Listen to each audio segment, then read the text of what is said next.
Hello everyone, আমি স্নিগ্ধা চলে এলাম ইউকে ট্রিপ পার্ট 2 নিয়ে। আমরা হিথ্রো এয়ারপোর্টে ইমিগ্রেশনের পরে এলিজাবেথ লাইনের টিউব ধরে রওনা দিলাম স্ট্র্যাটফোর্ডের দিকে। আর এয়ারপোর্ট দিয়ে স্ট্র্যাটফোর্ড যেতে মোটামুটি 40 মিনিট মতন সময় তো আমাদের লেগেই ছিল। ও, একটা জিনিস বলে রাখা ভালো, এখানের টিউব হলো মেট্রো। যাই হোক, স্ট্র্যাটফোর্ডে নেবে আমাদের বান্ধবীর দাদা আসে আমাদের রিসিভ করতে। তো সেখান থেকে আমরা চলে যাই আমাদের লন্ডনের থাকার জায়গায়।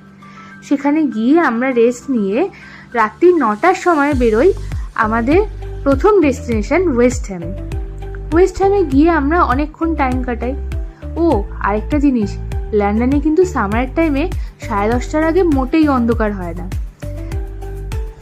এরপর আমরা পৌঁছালাম ওয়েস্টার্ন স্টেডিয়ামে। সেখানে গিয়ে কিছুক্ষণ সময় কাটিয়ে ছবি তুলে আমরা ফিরে এলাম আমাদের থাকার জায়গায়। আর এর পরের দিন আমরা কি করেছি সেটা জানতে হলে অবশ্যই চ্যানেলটাকে সাবস্ক্রাইব করো, লাইক করো আর আমার পাশে থেকো। টাটা।